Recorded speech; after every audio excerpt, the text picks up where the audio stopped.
आएगा। आज salary start करते हैं, ठीक है। सैलरी,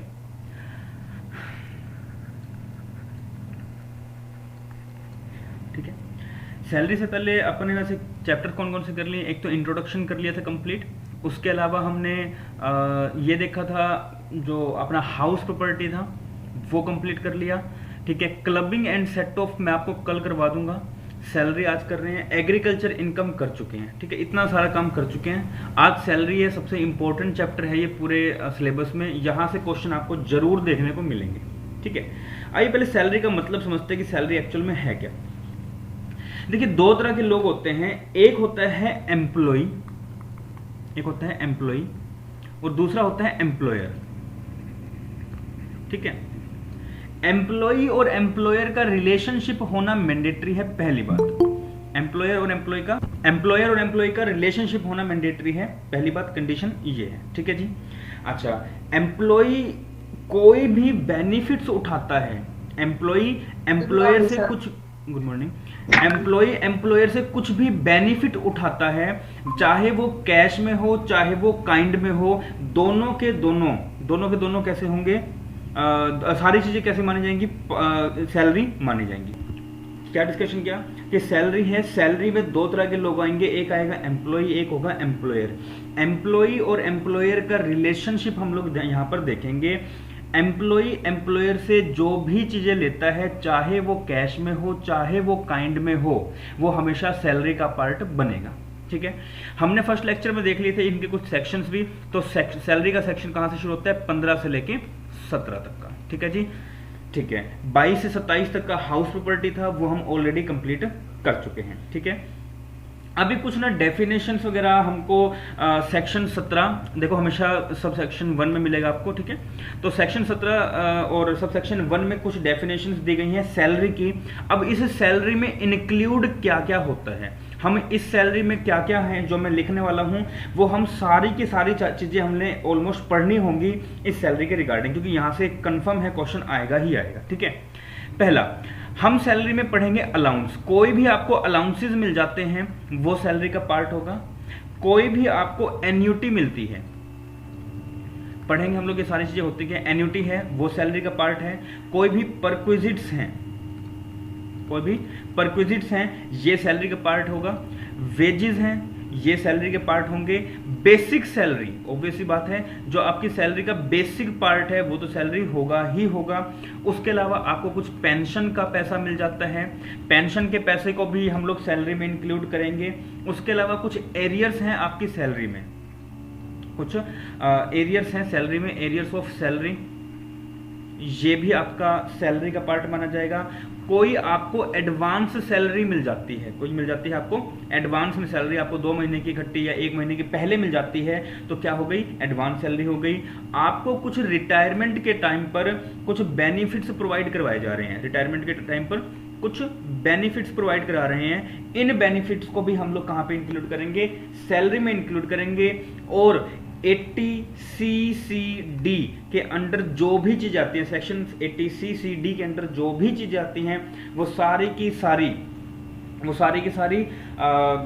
सैलरी का पार्ट माना जाएगा। और एक और चीज आती है इसमें, profit in lieu of salary, profit in lieu of salary, lieu of salary, ये सारी की सारी पार्ट सैलरी का माना जाएगा। ये सारा का सारा पोर्शन जो भी मैंने चीजें लिखी हैं ये सारी की सारी एम्प्लॉयर एम्प्लॉय को देगा, एम्प्लॉयर एम्प्लॉय को देगा, ठीक है जी। इन सभी को हम मानेंगे सैलरी, वेदर चाहे ये जो है वो इन कैश हो, चाहे ये फिर क्या हो सकता है, इन काइंड भी हो सकता है। क्लियर है जी, सैलरी का मतलब समझ में आया जी। आगे बढ़ते हैं। अब देखिए कुछ ना हमेशा स्टूडेंट कंफ्यूज रहते हैं दो चीजों में, एक तो अलाउंस में और एक परक्विजिट्स में। पहले समझते हैं इन दोनों का मतलब क्या है, अलाउंस में एंड परक्विजिट्स, ठीक है। अलाउंसेस, देखिए अलाउंसेस जो भी है ना, अलाउंस जो भी हमारे होते हैं वो ऑलवेज फिक्स्ड होते हैं, ध्यान रखिए इस बात का। कुछ कीवर्ड्स लिखवा रहा हूं, ऑलवेज कैसे होंगे, फिक्स्ड होंगे। लेकिन जो परक्विजिट्स होती है ना वो आपकी फिक्स्ड तो हो सकती है, फिक्स्ड नहीं भी हो सकती है, क्योंकि ये हमेशा फैसिलिटी होती है, क्या होती हैं? फैसिलिटीज होती हैं। ठीक है, जैसे आपको ना कोई घर दे दिया, आपको आने जाने के लिए ड्राइवर दे दिया, आपको आने जाने के लिए कार दे दी। ठीक है, ये सारी क्या चीजें हैं? फैसिलिटीज हैं, इनको हम क्या कहते हैं? परक्विजिट्स कहते हैं। ठीक है, अच्छा, जो आपके अलाउंसेस हैं वो क्या होंगे? आपके एचआर का अलाउंस हो गया, आपका कन्वीनियंस अलाउंस हो गया, मतलब सैलरी के साथ ही ना इन कैश होता है ऑलवेज। ठीक है, जैसे आपको मेडिकल का खर्चा कुछ दे दिया, आपके बच्चे को पढ़ाने के लिए कुछ खर्चा दे दिया, ये सारी चीजें क्या है? आपके अलाउंसेस में इंक्लूड हो जाएंगे। ठीक है, जैसे मैं लिख देता हूं यहाँ पर कुछ एचआर अलाउंस होते हैं, कुछ एचआर अलाउंस हैं, आपके कुछ मेडिकल अलाउंस हैं, मेडिकल अलाउंस हैं, मेडिकल अलाउंस। अच्छा, मेडिकल अलाउंस ना, मेडिकल अलाउंस यहां पर भी आता है और यहां पर मेडिकल फैसिलिटी आती है। मेडिकल फैसिलिटी, इनको भी अभी समझते हैं क्या। ठीक है, अच्छा, उसके अलावा अगर आप देखें तो जो भी मतलब आपके बेसिकली जो छोटे मोटे ना खर्चे टाइप से हैं, जैसे उसके अलावा कन्वीनियंस अलाउंस वगैरह हो गया। ठीक है, जो ऑलवेज आपको कैसे मिलेंगे? कैश में मिलेंगे, इन मॉनेटरी टर्म्स मिलेंगे। ठीक है, अच्छा, जो ये मेडिकल फैसिलिटी हो गया, आपको कोई कार की फैसिलिटी प्रोवाइड करा दी, आपको कोई हाउस फैसिलिटी प्रोवाइड करा दी हैं, ये सारी क्या है? आपकी परक्विजिट्स हैं। ठीक है, ये इन काइंड होती हैं। कैसे होती हैं? इन काइंड होती हैं, लेकिन जरूरी नहीं है कि ये ऑलवेज इन काइंड हो, ऑलवेज इन काइंड हो, ये कई बार कैश की फॉर्म में भी होती है। ठीक है, अब आइए समझते हैं मेडिकल कुछ पूछ रहे हैं? हाँ जी सर। हाँ जी, हेलो। हाँ जी, हाँ जी, बोलिए। सर मेरी आवाज आज क्लियर नहीं है क्या? नहीं, क्लियर है, आपको शायद सुनाई नहीं दे रहा, कुछ इशू है, मेरी तरफ से क्लियर है। और मैं ये पूछ रही हूँ, जो एलटीसी होती है सर, वो किस में आएगी, अलाउंस में या परक्विजिट्स में? क्या होती है? एलटीसी। एलटीसी मतलब? सर जो होता है ना, लीव ट्रैवल, ठीक है, जो ठीक है, मतलब ठीक है। गवर्नमेंट एम्प्लॉयज को मिलती है हाँ, लीव हाँ, हाँ, हाँ, कंसेशन। ठीक है, ठीक है, वो आपकी सैलरी का पार्ट होता है, लेकिन उसको हम लोग अलग से कंसीडर करते हैं, इनमें नहीं आएगा। ठीक है, अभी बताऊंगा वो भी। हाँ जी, देखिए, एक है मेडिकल अलाउंस, एक है मेडिकल फैसिलिटी। ठीक है, मेडिकल अलाउंस देते हैं ताकि बीमार ना पड़े बंदा। ठीक है भाई, उसको ना कभी भी यूज कर सकते हैं, लाइक आपका ना एक टाइप ऑफ इंश्योरेंस करवा दिया। ठीक है, अच्छा, अच्छा, अगर मान लो एम्प्लॉय आपका बीमार हो गया, मान लो एम्प्लॉय आपका बीमार हो गया, पैसे उस बेचारे के पास है नहीं, अब उसको बचाने के लिए एम्प्लॉयर ने खुद ने एम्प्लॉय के थ्रू क्या कर दिया? उसके अकाउंट में डेबिट कर दिया, मतलब उसके अकाउंट का जो भी खर्चा आया वो क्या कर दिया? उसको पे कर दिया, पैसे पैसे में पे कर दिया। वो क्या है? मेडिकल फैसिलिटी है। ठीक है, लेकिन मेडिकल अलाउंस का मतलब ये है कि अगर कोई पर्सन बीमार पड़ता है, कोई पर्सन बीमार पड़ता है और यूज कहीं भी कर सकता है, मतलब उसको कुछ ऐसा पैसा दे दिया है, लाइक इस मेडिकल अलाउंस में क्या हुआ? इसको 1,000 रुपए पर मंथ मिलने लग गया। ठीक है, मान लो ऐसा हुआ, मेडिकल अलाउंस में 1,000 रुपए पर मंथ उसको मिलता है। अब वो पर्सन की मर्जी है, इसको देखो मिला तो कैश में है, अब उस पर्सन की मर्जी है, चाहे वो अपना खर्चा अपना बीमारी सही करने में लगा दे या कहीं और लगा दे, वो उसकी हेडेक है, लेकिन उसको मेडिकल के नाम पे मेडिकल अलाउंस दे रहे हैं। लेकिन फैसिलिटी में क्या है? फैसिलिटी में यह है कि अगर आप बीमार होते हैं, अगर आप सीरियसली बीमार हैं, तो बीमार होने पे ही आपको फैसिलिटी मिलेगी। आप उस फैसिलिटी को अवेल तभी कर सकते हैं जब आप बीमार हैं। आपको चाहे डायरेक्ट आपका एम्प्लॉयर कुछ पैसे दे दे और जाके उसके पेमेंट करवाने पड़े आपको, चाहे एम्प्लॉयर खुद आपके बिहाफ पे कुछ पेमेंट कर दे, मतलब होगा कैश में भी हो सकता है, इन काइंड में भी हो सकता है, लाइक आपको वो पैसे नहीं पे कर रहा, वो ये कहता है कि आपका ना जितना भी मतलब दवाइयों का खर्चा है, ठीक है, वो मेरी उसकी खुद की एक मतलब शॉप है, कहता है वो दवाइयों का जितना भी खर्चा है वो दवाइयां सारी मेरी शॉप से जाएंगी। तो जो भी दवाइयों का खर्चा है, जो भी दवाइयां आ रही हैं, वो उसकी शॉप से जा रही है ताकि उसको कहीं और पेमेंट ना करनी पड़े। ठीक है, तो यहां पे तो कैसा है, कैश में भी आपको कैश दे दिया, जाओ बीमार हो जाके अपना चेकअप करवा लो, अपना दवाइयां वगैरह लो, सही हो जाओ।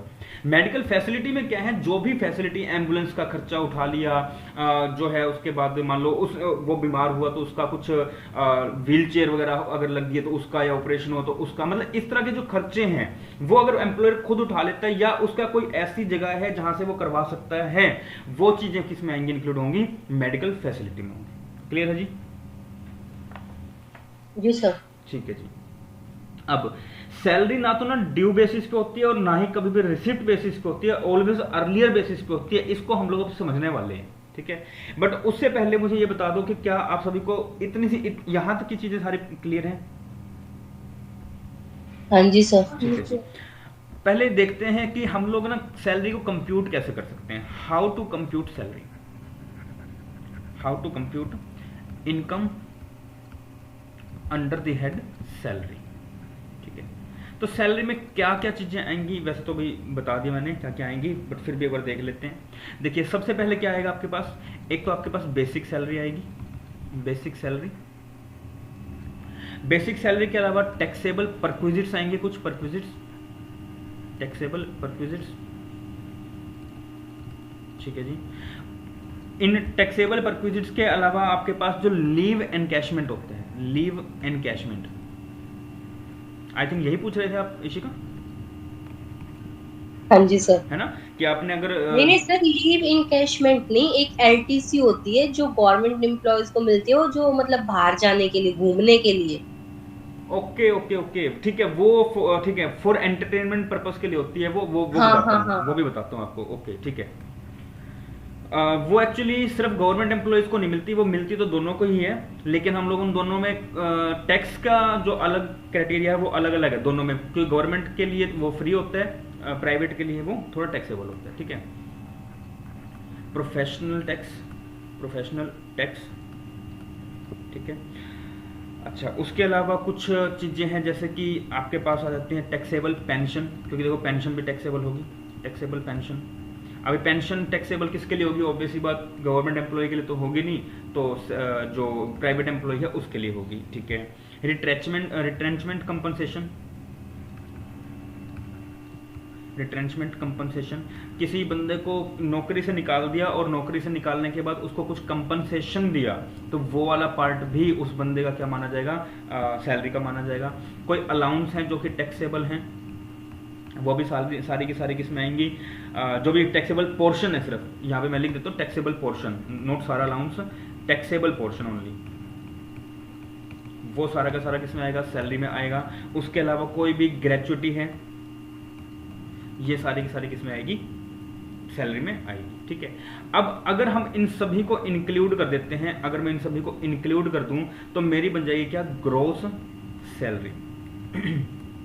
क्या बनेगी, ग्रॉस सैलरी। ठीक है, अब इस ग्रॉस सैलरी के बाद अगर मुझे कुछ डिडक्शंस हैं वो माइनस करने होंगे, कुछ अलाउंसेस हैं, कुछ अलग अलग चीजें हैं, वो सारी की सारी जब मैं चीजें को कर दूंगा तो मेरे पास निकलेगा कि एक्चुअल में मेरी अमाउंट क्या है। ठीक है, अब इतनी चीज लिख ली, आगे बढ़ो सर। एक सेकंड हाँ जी, हाँ जी करिए।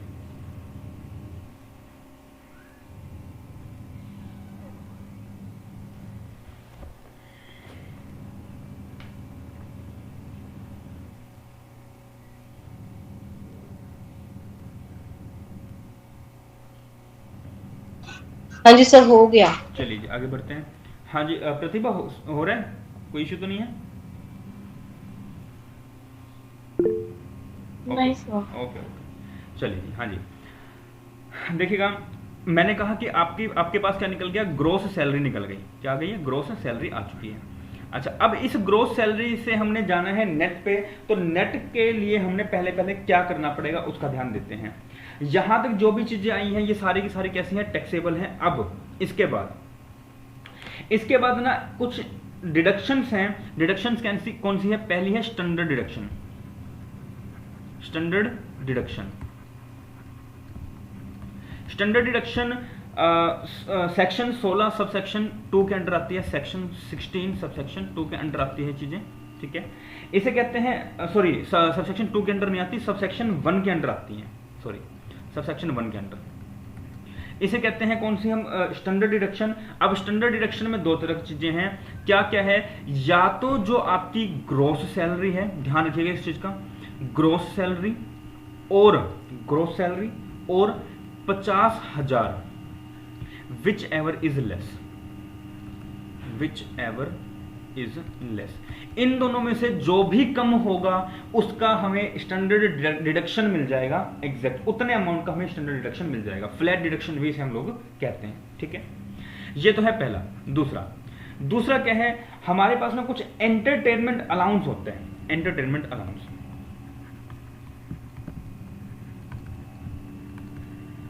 Entertainment allowance. Entertainment allowance section 16 subsection 2 के अंडर ये चीजें बोली गई हैं इसकी, ठीक है, सेक्शन 16 सबसेक्शन 2 के अंडर बोली गई हैं। अब इसमें ये बात बोलते हैं कि आपके पास जो भी अमाउंट आया है, वो वाला अमाउंट क्या कर देंगे, यहां से माइनस कर देंगे। लेकिन ये सिर्फ और सिर्फ गवर्नमेंट एम्प्लॉइज के लिए है, ध्यान रखिएगा इस बात का, ओनली फॉर गवर्नमेंट एम्प्लॉइज। अभी एंटरटेनमेंट का मतलब वो मत समझना कि मूवी देखने भेज दिया तो उसका पैसा नहीं। एंटरटेनमेंट का मतलब कुछ और होता है कि कोई पर्सन आया है, हमने उसे एंटरटेन किया है, कोई स्टेशन पे आया है, हमने उसे लेने गए हैं, एंटरटेन किया है, उसे हम कहते हैं एंटरटेनमेंट। उसके रिगार्डिंग हम स्टेशन तक गए हैं, उसको लेके आए हैं, उसका खर्चा उठाया हमने और हमको एम्प्लॉयर ने वो खर्चा वापस दे दिया, तो हमने जो उसको एंटरटेन किया था उसका अलाउंस हमें वापस मिल गया, उसे हम लोग क्या कहेंगे, एंटरटेनमेंट अलाउंस कहेंगे। क्लियर है? उसके बाद ये जो भी अमाउंट आएगी इसको हमने माइनस करने हैं, और उसके बाद थर्ड जो आता है वो आता है हमारे पास प्रोफेशनल टैक्स। प्रोफेशनल टैक्स, अभी प्रोफेशनल टैक्स है कौन सा? प्रोफेशनल टैक्स वो टैक्स होता है जैसे कि एडवोकेट्स हैं, सीएज हैं, ये जो कुछ अमाउंट लेते हैं इनके रिगार्डिंग जो भी पैसा होगा वो हमें क्या करना होगा, माइनस करना होगा। सेक्शन 16 सबसेक्शन 3 के अंडर ये चीजें बोली गई हैं, जो भी अमाउंट आपकी यहां पर आएगी इनको माइनस करना होगा। ये सारा माइनस करके आपके पास जो एग्जैक्ट अमाउंट निकल कर आएगी आप उसे कहेंगे कि ये हमारे क्या है, income under the head salary. आपकी सैलरी हेड से इतनी इनकम जनरेट हुई। Is it clear to everyone? हाँ जी सर, जो स्टैंडर्ड डिडक्शन है इसमें ग्रॉस सैलरी और ये 50,000 अमाउंट फिक्स है या ये 50,000 फिक्स है। या तो ग्रोस सैलरी 40 हुई और 50,000 वो है तो 40,000 कम है तो 40,000 की आपको फ्लैट डिडक्शन मिल जाएगी। ठीक है जी सर। अच्छा, इनसे पहले भी ना हमें कुछ चीजें ध्यान रखनी पड़ती हैं। ग्रोस सैलरी में आप कुछ अलाउंसेस हैं उनको ऐड कर सकते हैं, अगर कुछ अलाउंसेस हैं तो। अगर कुछ परक्विजिट्स हैं, वैसे तो हम ऑलरेडी कर चुके होंगे, परक्विजिट्स हैं उनको आप लोग ऐड कर सकते हैं। उसके अलावा कुछ profit in lieu of salary है, तो आप उसे भी ऐड कर सकते हैं। ठीक है, ये आपको याद रखने की जरूरत है। ये आपका टेबल है, एक्चुअल में पूरा का पूरा सैलरी जो है वो इस टेबल के बेस पे चलेगा। ये एग्जैक्ट फॉर्मूला है आपके पास। बढ़े जी आगे? जी सर। ठीक है, चलिए आगे बढ़ते हैं। अब आगे बढ़ के हम लोग जानते हैं यहां से, ये देखो मैंने आपको करवाई दिया, ये परफॉर्मा है। क्या कुछ है, पहले आएगा क्या आपके पास, बेसिक सैलरी।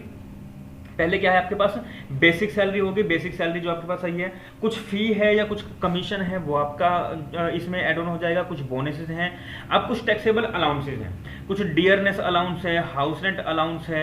उसके हाउस रेंट अलाउंस के रिगार्डिंग ये सारी चीजें हैं, पढ़ेंगे हाउस रेंट अलाउंस का क्या है। कुछ चिल्ड्रन अलाउंस है, कुछ चिल्ड्रन हॉस्टल अलाउंस है, कुछ ट्रांसपोर्ट अलाउंस है। ये वाली सारी चीजें हमें यहाँ से क्या करनी होंगी, ऐड और सब्ट्रैक्ट करनी होंगी। और उसके बाद हमारे पास क्या निकलेगा, एक्चुअल में अमाउंट निकलेगा। क्या, कौन सा, जो आपका सैलरी हेड से आपने कमाया है वो इनकम आपकी यहाँ पर निकल जाएगी। क्लियर है जी? ये परफॉर्मा आपको भेज दूंगा, देख लेना। ठीक है, अब आओ थोड़ा सा कुछ चीजें, कुछ बेसिक चीजें पहले हम समझ लें ताकि हमें चीजें प्रॉपर तरीके से क्लियर हो जाए। बढ़े आगे जी? जी सर। जी देखिएगा, एक चीज मैं आपको बताता हूँ पहले।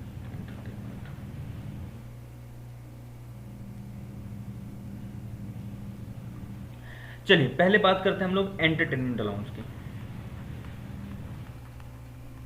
एंटरटेनमेंट अलाउंस की, मान लीजिए आप ना एक ऐसे पर्सन है, एक ऐसे एम्प्लॉय हैं जो काम कर रहे हैं किसी इंडस्ट्री में।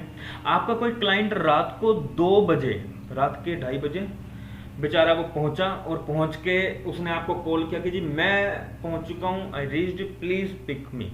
अब उसको आपने क्या किया, आपने उसको वहां से उठा लिया, कहते हैं भाई मेरे घर पे चल। कितना, घर पे तो नहीं, मैं तो होटल में रहूंगा। अब आप उसको होटल में गए हैं, होटल में लेके गए, मान लीजिए होटल में आपने खर्चा किया 1,000 रुपए का, होटल का रूम का खर्चा। अच्छा, होटल में आपने उसको कुछ खिलाया पिलाया, खिलाने पिलाने का आपका मान लो 800-900 रुपए खर्चा और आ गया, ठीक है। उसके अलावा आपके जो आने जाने का टैक्सी का कैब बुक का खर्चा था 500-700 रुपए, वो आ गया।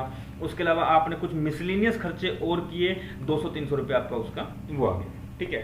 ये जो खर्चा है ना वो किसके जेब से लगा है? ये लगा है जी एम्प्लॉय की जेब से। क्या ये क्लाइंट एम्प्लॉय का पर्सनल एम्प्लॉय था, पर्सनल क्लाइंट था? नहीं। ये किसका क्लाइंट था? ये पूरी कंपनी का क्लाइंट था। तो ये कंपनी का क्लाइंट होने के बावजूद भी सिर्फ एम्प्लॉय ने खर्चा किया है।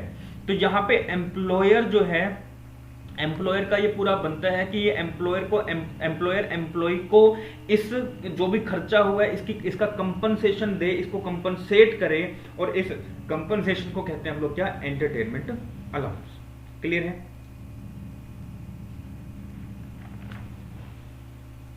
जी सर। ठीक है जी। अच्छा, उसके अलावा दो चीजें हमने पहले भी करी थी, बट अभी दोबारा मैं एक बार करा दूं क्योंकि सैलरी में थोड़ा सा अलग है। एक कंसेप्ट होता है हमारे पास forgoing salary, forgoing of salary, और दूसरा कंसेप्ट होता है हमारे पास surrender of salary, surrender of salary. वो याद है हस्बैंड वाइफ का तलाक हो गया था, कुछ लीगल हो गया? हाँ जी सर, याद है? Diversion of income, diversion of income, ठीक है जी। अच्छा, सैलरी मान लो आपको मिल गई है, सैलरी मिलनी, लेकिन किसी को दे दिया या लेने से आपने क्या कर दिया? मना कर दिया। जो भी आप करेंगे, मान लो आपकी सैलरी थी 50,000 की, आपकी सैलरी कितने की थी? 50,000 की। 50,000 में से आपने 30,000 किसी को बांट दिया, डोनेट कर दिया, लेकिन ये वाला हम लोग इंक्लूड नहीं करेंगे। हम तो किस पे अमाउंट लगाए, टैक्स किस पे लगाएंगे? 50,000 पे। क्यों? क्योंकि ये आपने खुद ने किया है ये काम। हम आपकी सैलरी तो 50,000 ही मान के चलेंगे। आप चाहे आगे दारू पियो, चाहे आप अपनी बीवी को दो, कुछ मर्जी करो, हम नहीं मानेंगे। इस चीज को कहते हैं फॉरगोइंग ऑफ सैलरी, ठीक है। अच्छा, सरेंडर ऑफ सैलरी का मतलब क्या होता है? कोई लीगल ऑब्लिगेशंस आ चुकी हैं। वही मान लो हस्बैंड वाइफ का तलाक हो गया, अब हस्बैंड को अपनी 50,000 में से 20,000 रुपए जो है वो सरेंडर करने पड़ रहे हैं सैलरी का। तो जो सरेंडर करना पड़ता है सैलरी का लीगल ऑब्लिगेशंस के थ्रू, उसे हम कहते हैं क्या? Surrender of salary. सैलरी का कुछ पार्ट हमने क्या कर दिया? सरेंडर कर दिया। Is it clear? वो भी सेम चीज है, ये भी सेम चीज है, बिल्कुल सेम चीज है, ठीक है जी सर। ठीक है जी। अब आइए आगे, जो मेन काम है अपना, देखिएगा। हाँ जी, अब कुछ ना रेंट फ्री अकोमोडेशन है, अकोमोडेशंस, ठीक है, ध्यान से देखिएगा। ये मैंने लिखा हुआ है, कुछ अकोमोडेशंस हैं। अब अकोमोडेशंस होते क्या कुछ हैं? अकोमोडेशन का मतलब समझते हैं आप? आपको रहने के लिए कोई घर दे दिया, आप जहां पे आप रह रहे हैं, ठीक है। अच्छा, where the RFA rent free accommodation is provided by the government to its employee. अगर गवर्नमेंट अपने किसी एम्प्लॉय को रेंट फ्री एकोमोडेशन प्रोवाइड कराती है तो लाइसेंस फीस है which is determined by the government. 12,000 रुपए क्या है? लाइसेंस फीस है, मान लीजिए। और उसमें से हम लोग रेंट जो एक्चुअली पे कर रहा है, एम्प्लॉय जो एक्चुअली रेंट पे कर रहा है 1,000 रुपए, उसका माइनस करके हम मान लेंगे कि कितना है उसका?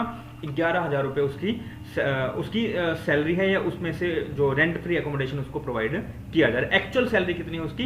11,000 है, ठीक है। देखिएगा, दोबारा इसको सुनिएगा। मान लीजिए कोई पर्सन है, उस एम्प्लॉय को गवर्नमेंट कुछ एकोमोडेशन प्रोवाइड कराती है, रेंट फ्री एकोमोडेशन, उसकी सैलरी है 50,000, ठीक है। अब जिस घर में वो रहता है उस घर की जो रेंट है वो है 5,000 रुपए पर मंथ वो पर्सन क्या करता है? पे करता है। और 12,000 तक का इन्होंने क्या दिया हुआ? गवर्नमेंट ने कुछ लाइसेंस डिसाइड करके दिया कि ये इतना अमाउंट है, इतने में से आप क्या कर सकते हैं? जो भी आप पे करेंगे, इतना हम आपको दे रहे हैं, लेकिन जो भी आप पे करेंगे उतना माइनस करके जो अमाउंट आया,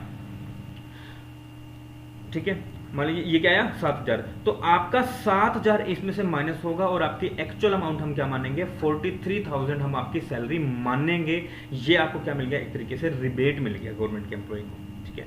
लेकिन अगर क्या होता है, वो एम्प्लॉय गवर्नमेंट का एम्प्लॉय नहीं है, तो उस केस में क्या करेंगे? ध्यान से देखना, यहां से क्वेश्चन बन सकते हैं। Where the accommodation is provided by the other employer, मान लो नॉन गवर्नमेंट एम्प्लॉय को दिया गया है, if accommodation is owned by employer, अगर घर एम्प्लॉयर का खुद का है, ध्यान सुनिएगा, अगर घर खुद का है, एम्प्लॉयर का खुद का है, तो वहां देखा जाएगा पॉपुलेशन कितनी है। अगर पॉपुलेशन 25 लाख से ज्यादा है, सेंसस के अकॉर्डिंग 2001 के अकॉर्डिंग 25 लाख से ज्यादा है उस एरिया की पॉपुलेशन, तो 15% ऑफ सैलरी उस क्या मिलेगा, 15% ऑफ सैलरी में माइनस हम क्या कर देंगे, जो भी रिसीव हो रहा है उसको, वो चीजें रिकवरी की गई है वो चीज, ठीक है। 10 लाख से 25 लाख तक की अगर सैलरी पॉपुलेशन है, तो उस टाइम हम क्या देखेंगे, 10 लाख की सैलरी, 10% ऑफ सैलरी देखेंगे, 10% ऑफ सैलरी आप लोग निकालेंगे, उसमें से माइनस करेंगे जो आपने रिकवरी कर लिया। रिकवरी मतलब कि जो एम्प्लॉयर ने आपसे रेंट का पैसा मांग लिया, एम्प्लॉयर ने कुछ रेंट का पैसा आपसे मांग लिया, इसका मतलब उसने आपसे रिकवरी कर ली है, ठीक है। तो अब उसको आप क्या कर लेंगे, माइनस कर देंगे, और जो अमाउंट बचेगा वो क्या हो जाएगा, टैक्सेबल हो जाएगा। अगर कोई अदर सिटी है तो उसमें क्या करेंगे, 7.5% ऑफ सैलरी हम लोग वहां पे देखेंगे, और जो रिकवरी हो चुकी है उसको माइनस कर लेंगे, तो अपने पास पता लग जाएगा कि इतना अमाउंट हमारे पास है। इसको हम लोग क्या कर सकते हैं, एक्चुअल में अपने पास माइनस यहां से करके पता लग जाएगा कि एक्चुअल में हमारे पास जो अमाउंट आई है वो कितनी है। इसको समझिए, कोई एम्प्लॉयर है, एम्प्लॉयर का खुद का एक घर है, एम्प्लॉयर के खुद के एक घर में उसने अपने एम्प्लॉय को रख लिया, एम्प्लॉय 5,000 रुपए पर मंथ पे करता है, ठीक है। एम्प्लॉय क्या करता है, 5,000 रुपए पे करता है, ठीक है। अच्छा, उसके अलावा अब देखिए है क्या, अगर मान लो 25 लाख तक की पॉपुलेशन है, अगर 25 लाख तक की पॉपुलेशन है, तो उसकी सैलरी का पहले आप लिखेंगे कितना, 15%। 15% मान लो सैलरी का बन जाता है उसका 45,000, मान लो उसकी सैलरी इतनी थी कि 45,000 रुपए उसका 15% बन जाता है, ठीक है। अब उसमें से उसने क्या किया, 5,000 तो रिकवरी कर लिया, कितना कर लिया, 5,000 रिकवरी कर लिया, तो एक्चुअल कितना बना, 40,000, कितना, 40,000। तो 40,000 हम लोग मानेंगे कि उस पर्सन की क्या है, इनकम है कितनी, 40,000। हम इसको एकोमोडेशन का पेमेंट करने के बाद, सेम इस केस में होगा और सेम ही इस केस में होगा। हाँ जी, अकोमोडेशन में कोई प्रॉब्लम? No sir. ठीक है जी, आगे बढ़ो।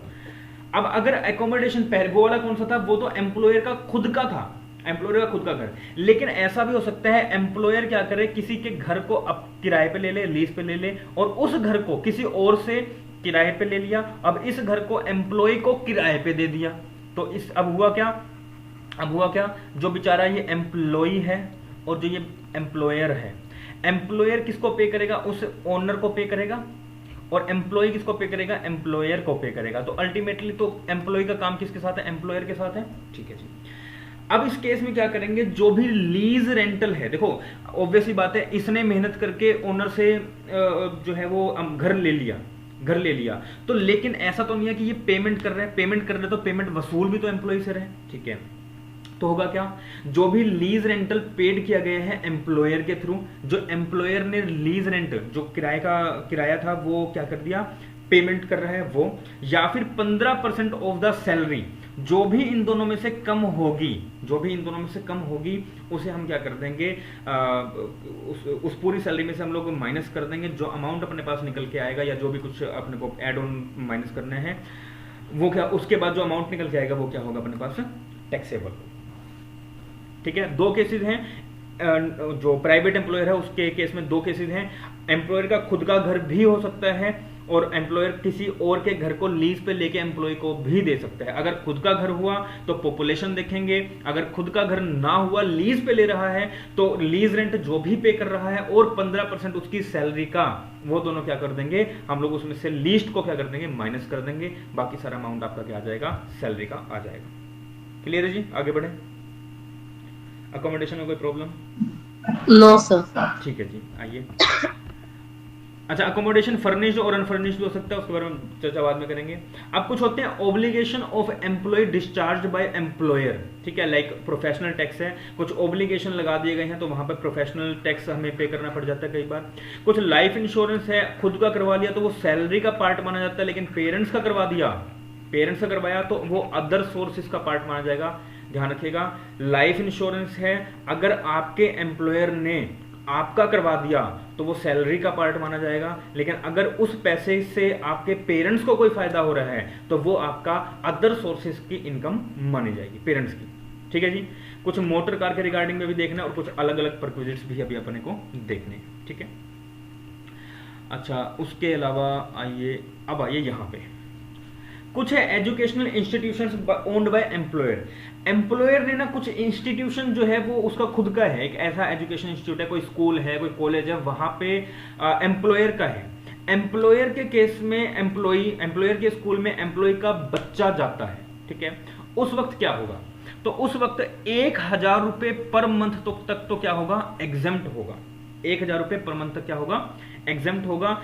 और उसके साथ अगर मान लो उसके ज्यादा हुआ तो हम क्या कर देंगे, टैक्सेबल कर देंगे। जैसे कि 5000 रुपए क्या होता था, फी पे करता था, ठीक है, अच्छा उसमें से 1000 क्या हो गया, एग्जेम्प्ट हो गया। बोल तो उसमें से एम्प्लॉयर ने क्या कर दिया कि चल ठीक है, मैं तेरे को तेरे नाम से मैं पे करता हूं, तेरे नाम का मैं पे करता हूं, तो 1000 तेरी उससे निकाल दे। तो एक्चुअल अमाउंट कितना बना, 4000 पे तो किया था बट उसके नाम पे कर दिया, तो उसे वसूल लेगा भी।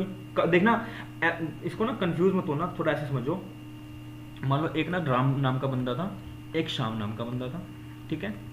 राम है कौन, एम्प्लॉयर है, श्याम कौन है, एम्प्लॉई है, ठीक है। राम कहता देख मैं तेरा फायदा करता हूं, एक काम करता हूं श्याम, तेरे बच्चे की पेमेंट जो है स्कूल की फीस है वो मैं पे कर देता हूं 1000 रुपए। कहता ठीक है कर दो। कहता लेकिन जब तेरी सैलरी आएगी तो मुझे 1000 वापस कर दियो, है ना। तो एक तरीके से तो इसने अल्टीमेटली इसने ही पे किया है, ठीक है। तो जो भी इसने अमाउंट दिया उसमें से वापस इसे रिकवरी भी तो कर ली, तो जितनी रिकवरी करी गई है वो सारा का सारा माइनस हो जाएगा, बाकी क्या हो जाएगा, टैक्सेबल हो जाएगा।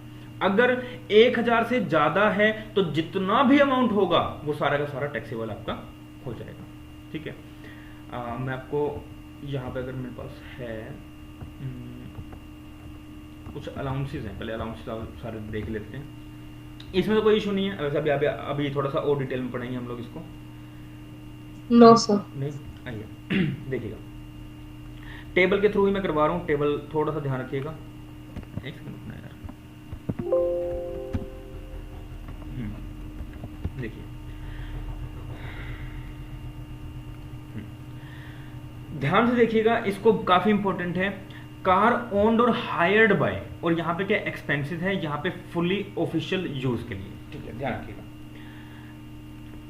अगर कार किसकी है, ओनर की है, एम्प्लॉयर की है, किसकी है, कार एम्प्लॉयर की है, एक्सपेंस भी एम्प्लॉयर करता है।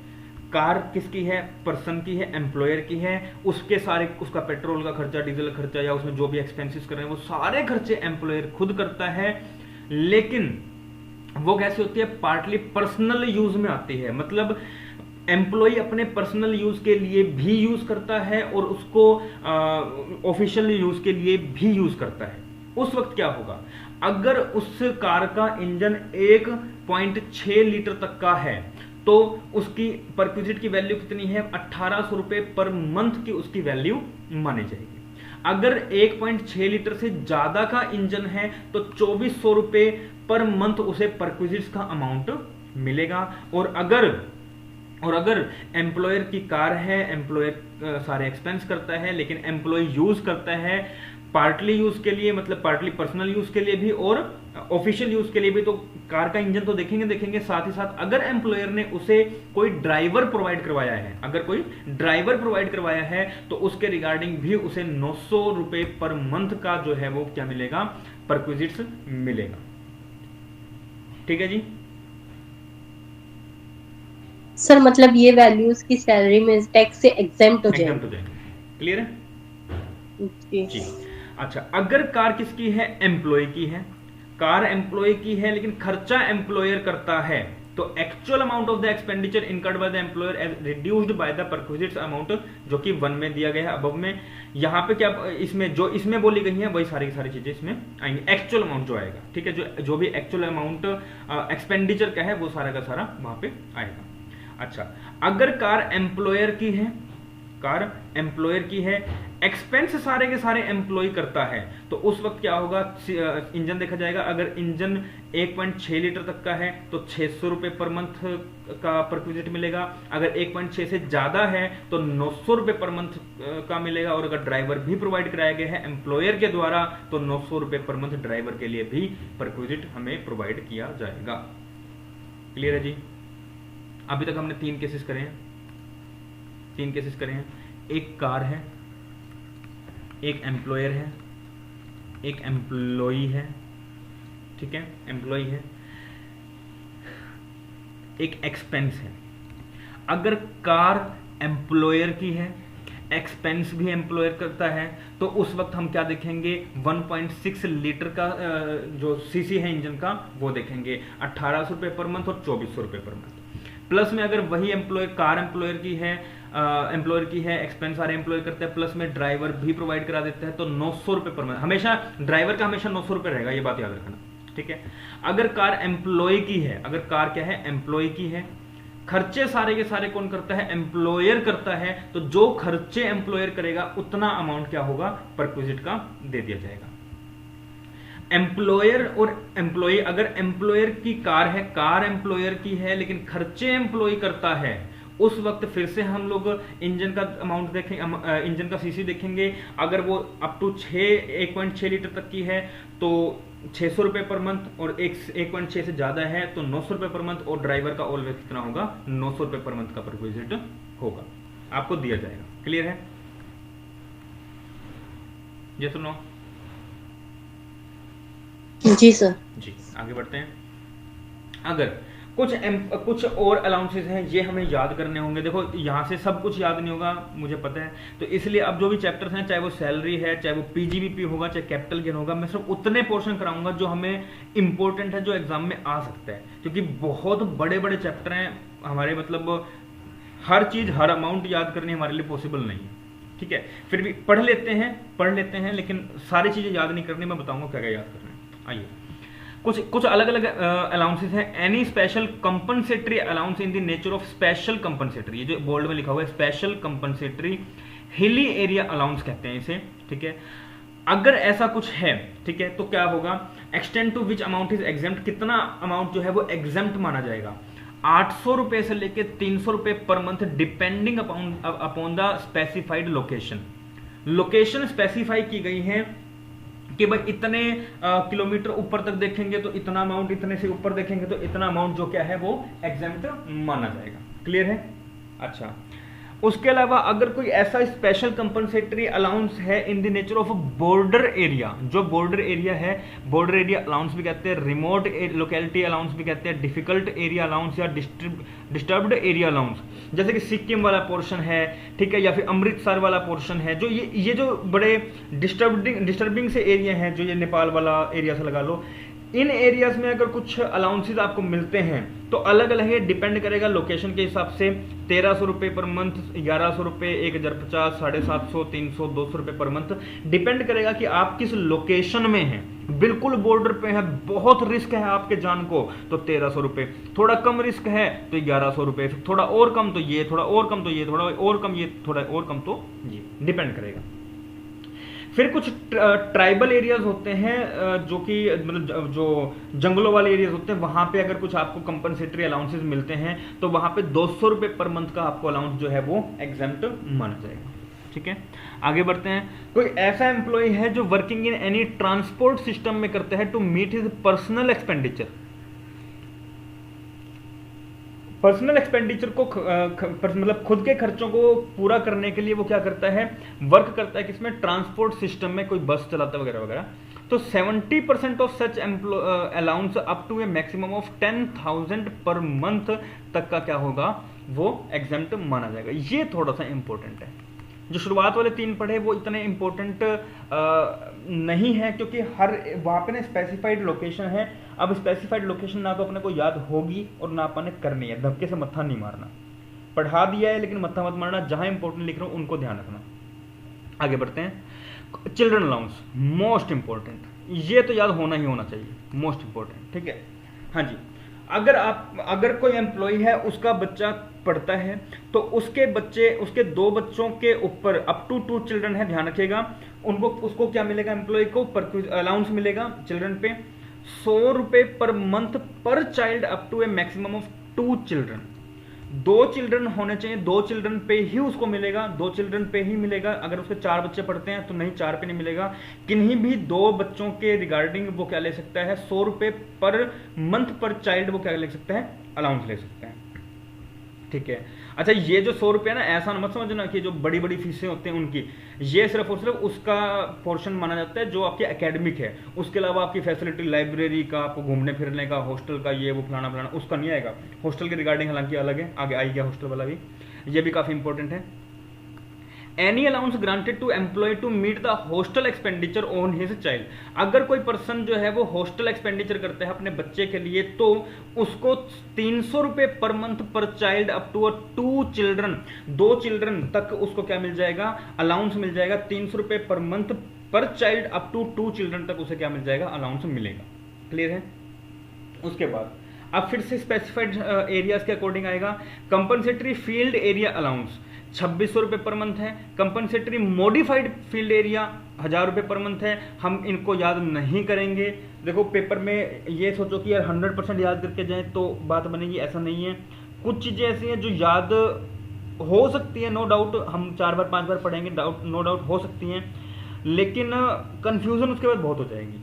ठीक है, तो हम उन्हीं चीज़ों को छेड़ेंगे जो इम्पोर्टेंट हैं, जिनका मतलब कुछ वर्थ लगता है। ठीक है, any special allowance in the nature of counter injury insurgency allowance अगर है तो क्या है, 3900 रुपये पर मंथ है, कोई नीड नहीं है।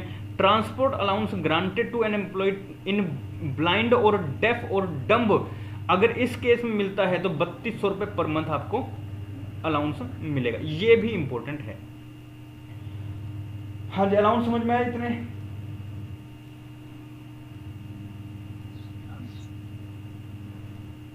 यस प्रतिभा, इशिका, यस ठीक है जी। आइए अब है कुछ underground allowance granted an employ who is working in uncongenial unnatural climate in underground mines, जो माइंस वगैरह में काम करते हैं उनको 800 रुपये पर मंथ का उन्हें अलाउंस मिलता है। ठीक है, अगर कोई पर्सन जो है वो हाई एटीट्यूड पे रहता है, पहाड़ों पे, ऊंची ऊंची पहाड़ियों पे रहता है या ऊंची ऊंची पहाड़ियों पे वर्क करता है, तो 1000 रुपये पर मंथ मिलता है और 1600 रुपये पर मंथ मिलता है। डिपेंड करता है किस पे, लैटिट्यूड पे, किस पे है, किस एल्टीट्यूड पे है। 9000 से लेके 15000 फीट तक का है तो 1000 पर मंथ, 15000 से ज़्यादा है तो 1600 रुपये पर मंथ। ठीक है, ये याद हो तो ये भी कर लेना, ये भी इंपॉर्टेंट है। क्लियर है जी, इतनी चीज क्लियर है।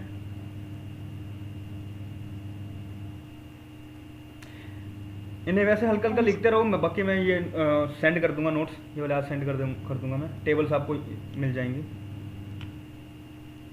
बढ़े आगे? जी सर। जी आगे आइए। अब है कुछ any special allowance in the nature of special compensatory high active field area allowance granted the member of armed forces. Armed forces के लिए रिस्की होता है, पूरा हाई एक्टिव, जहाँ पे मतलब कभी भी वॉर हो सकता है वहाँ पे रहते हैं, उनको क्या है 4200 रुपये पर मंथ का अलाउंस उन्हें मिलता है। अगर कोई पर्सन ऐसा है जो ड्यूटी देता है कहाँ पे, आइलैंड में, उनको अलाउंस मिलता है कितना, 3250 रुपये पर मंथ का। ये भी नीड अपने को नहीं है, ये वैसे एक बार ध्यान रखना, ज़्यादा इंपॉर्टेंट नहीं है, बट फिर भी मुझे ऐसा लगता है कि पूछ सकते हैं। ठीक है, वैसे ज़्यादा इंपॉर्टेंट नहीं है। यहां तक अपने सारे अलाउंस कंप्लीट है। अलाउंस में कोई प्रॉब्लम है तो बताओ जल्दी। No sir. नहीं, आइए अब आइए पेंशन पे। देखिए पेंशन क्या है, पेंशन में 2 तरीके की पेंशन होती है, एक होती है कम्यूटेड पेंशन, एक होती है अनकम्यूटेड पेंशन। कम्यूटेड पेंशन का मतलब ये है कि आपने क्या कर दिया, इकट्ठा ले लिया। अनकम्यूटेड का मतलब क्या है कि आपने इकट्ठा नहीं, धीरे धीरे लेते रहे। ठीक है, अगर आपने अनकम्यूटेड जो पेंशन है वो करी है तो वो क्या है, फुल्ली टैक्सेबल होगी। ठीक है, कम्यूटेड एम्प्लॉय में डिपेंड करेगा कि वो जो एम्प्लॉय है वो कम्यूटेड पेंशन में डिपेंड करेगा कि एम्प्लॉय सेंट्रल गवर्नमेंट का एम्प्लॉय है, स्टेट गवर्नमेंट का एम्प्लॉय है या फिर किसी प्राइवेट ऑर्गेनाइजेशन का एम्प्लॉय है। ठीक है, अगर कम्यूट कर दी गई है, इकट्ठी कर ली गई है, तो अगर एम्प्लॉय किसका है, सेंट्रल गवर्नमेंट का, लोकल अथॉरिटी का, स्टैट्यूटरी कॉर्पोरेशन का, मेंबर ऑफ सिविल सर्विसेज का या डिफेंस सर्विसेज का, तो उसके लिए फुल्ली एग्जेम्प्ट है। चाहे वो 10 करोड़ रुपए इकट्ठे ले ले, उसके लिए फुल्ली एग्जेम्प्ट है। तो हमेशा गवर्नमेंट वालों को ये फायदा होता है। ठीक है जी। अब आइए इन विचारों के लिए जो अदर एम्प्लॉयज हैं। If the employ is in receipt of gratuity, अगर क्या है उसको ग्रेचुइटी का अमाउंट भी मिलता है, अगर वो ग्रेचुइटी भी लेता है तो क्या होगा। अच्छा, ग्रेचुइटी का मतलब होता है आप ना जब रिटायरमेंट होते हैं, रिटायरमेंट होती है आपकी, तो रिटायरमेंट के टाइम पे ना आपको कुछ ग्रेचुइटी मिलती है। ग्रेचुइटी का मतलब ये है कि आपने पिछले कुछ साल, मान लो आपने 20 साल काम किया है, तो आपने 20 साल लॉयल रह के वहां पे बहुत अच्छा काम किया, बहुत अच्छी परफॉर्मेंस दी है, और उस परफॉर्मेंस से खुश होके जो ऑर्गेनाइजेशन है उसने आपको कुछ अमाउंट अलग से दिया, मतलब आपकी प्रेज करने के लिए वो अमाउंट आपको दी है, उस अमाउंट को कहते हैं ग्रेचुइटी। अगर कोई अदर एम्प्लॉय है और उस एम्प्लॉय को कुछ ग्रेचुइटी का अमाउंट भी रिसीव हो रहा है, तो फॉर्मूला लगेगा ये वाला, 1/3 इंटू कंप्यूटेड पेंशन रिसीव्ड, जो रिसीव हुआ वो, डिवाइडेड बाय कंप्यूटेशन परसेंटेज, जो कंप्यूटेशन का परसेंटेज होगा वो, into 100 would be exempt under section 10(a)(2)(a).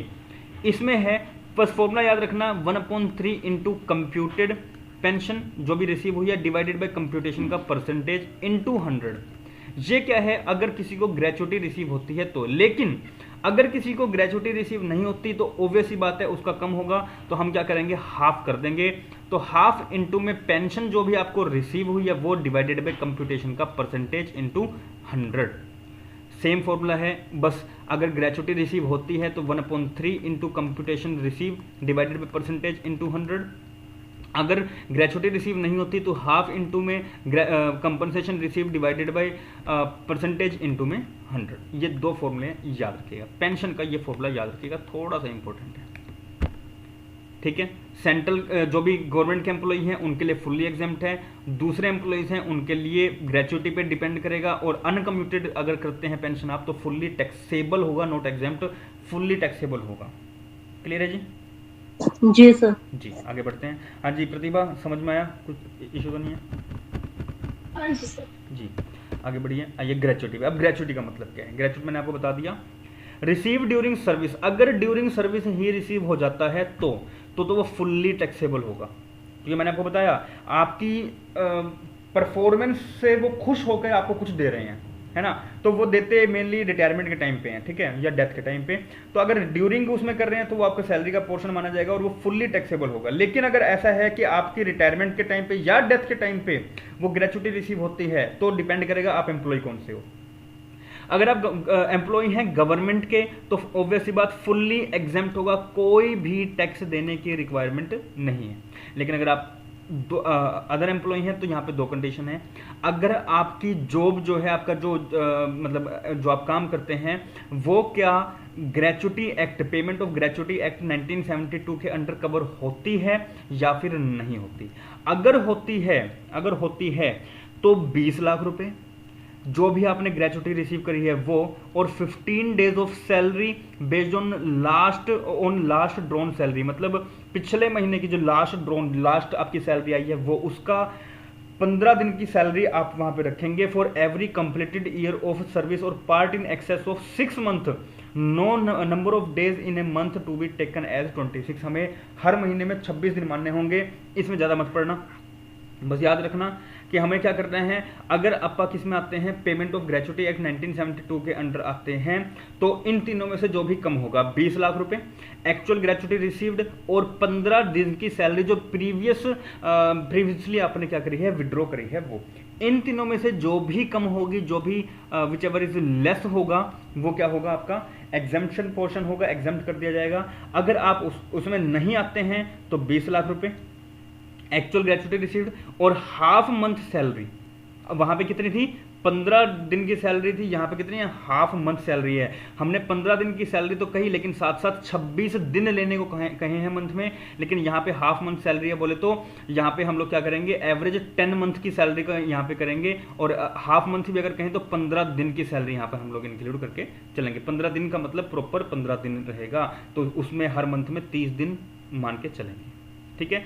Similar चीज है 20 लाख का है। अच्छा कई बार ना अमाउंट डायरेक्ट पूछ लेता है कि ग्रेचुटी में अगर हम लोग एग्जाम्पशन देखते हैं तो कितने की हमें एग्जाम्पशन लिमिट है, एग्जाम्पशन लिमिट क्या है, तो वहां पे याद रखना 20 लाख की एग्जाम्पशन लिमिट है। अकेला कई बार ये पूछ सकते हैं, लेकिन अगर कहे तो प्रॉपर बताओ तो 20 लाख एक्चुअल ग्रेचुटी रिसीव्ड और 15 दिन की salary, which ever is less. कभी वैसे ऐसा आएगा नहीं, क्योंकि अपना पेपर जो है वो न्यूमेरिकल बेस्ड नहीं है, या फिर मतलब ऐसा कि ऑब्जेक्टिव नहीं है, सब्जेक्टिव नहीं है, ऑब्जेक्टिव है। तो जस्ट हमें क्वेश्चन दिया होगा, हमें उसे थोड़ा सा आइडेंटिफाई करना है और उसके बाद जस्ट जाके एक टिक लगाना है। तो आपको पूरा क्वेश्चन ऐसे करने को मोस्ट प्रोबेबली नहीं आएगा कि भाई आप सब कुछ करने बैठो। हाँ ये है कि छोटा क्वेश्चन एक आ सकता है, बड़ा क्वेश्चन नहीं आएगा। क्लियर है? ग्रेचुटी तक क्लियर है सभी को?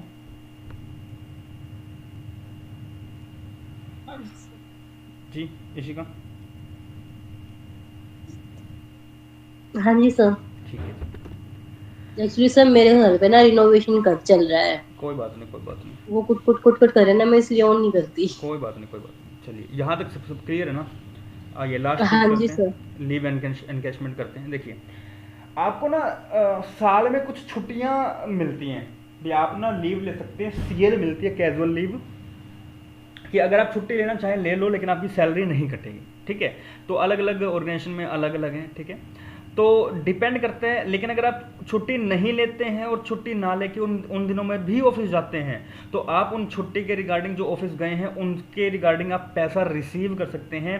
मतलब आपने लीव को कैश में कन्वर्ट कर लिया और उनसे आपने क्या कर लिया, पैसा ले लिया। ठीक है, अगर ये काम करते हैं आप receive during the period of service, आपकी रिटायरमेंट से पहले, तो फुली टैक्सेबल होगा। अगर रिटायरमेंट के ड्यूरिंग करते हैं या फिर आप जब उस जॉब को छोड़ते हैं तब करते हैं, तो डिपेंड करेगा आप गवर्नमेंट एम्प्लॉय हैं या आप कौन से हैं, अदर एम्प्लॉय हैं। अगर गवर्नमेंट एम्प्लॉय हैं तो फुल्ली एग्जाम्प्ट। देखो हर चीज में गवर्नमेंट एम्प्लॉयज को ना एग्जाम्प्ट किया हुआ है, हर चीज में। ठीक है, अदर एम्प्लॉयज में क्या क्या, अदर एम्प्लॉयज में अच्छा लीव एंड कैश। अच्छा एक काम करना, हर एक ना जो भी, चाहे कोई परक्विजिट है, चाहे कोई अलाउंस है, लीव एनकैशमेंट जैसे भी अपन ने किया, हर चीज का ना लिख लेना साथ में। जैसे लीव एनकैशमेंट की जो लिमिट है वो कितनी है, 3 लाख रुपए। ठीक है, उसके अलावा ग्रेचुटी किया तो ग्रेचुटी की लिमिट कितनी थी, 20 लाख रुपए। इस तरह की सबकी लिख लेना, क्योंकि डायरेक्ट कई बार ये पूछते हैं। तो लीव एनकैशमेंट की कितनी है, 3 लाख रुपए। जो भी एक्चुअल सैलरी रिसीव करी है आपने, लीव सैलरी रिसीव करी है वो, या फिर 10 मंथ की सैलरी ऑन द एवरेज कितने, 10 मंथ की। Cash equivalent to the unavailed leave, वही चीज है कि अर्नड लीव जो भी आपने करी है ये। तो इन चारों में से जो भी क्या होगा, लीस्ट होगा, वो क्या हो जाएगा आपका, एग्जेम्प्ट हो जाएगा। उतना पोर्शन आपका एग्जेम्प्ट माना जाएगा। ये चारों शायद ना देके डायरेक्ट आपसे ये पूछे कितना होता है, लिमिट कितने की होती है, तो ध्यान रखना लीव एनकैशमेंट 3 लाख। क्लियर है? जी सर। अब ये सर इसको सेक्शन याद करने की जरूरत है? नहीं कोई नीड नहीं है, बस। ठीक है, पीपीएफ वाला मैं आपको कल करवाता हूँ, पीपीएफ, और उसके अलावा set off and carry forward जी आपको कल करवाता हूँ। फिर अपना सैलरी ऑलमोस्ट कंप्लीट हो जाएगा, 2-4 चीजें रह जाएंगी, वो कंप्लीट कर लेंगे। ठीक है जी, आज वाले में कुछ इशू है तो बताइए। No sir.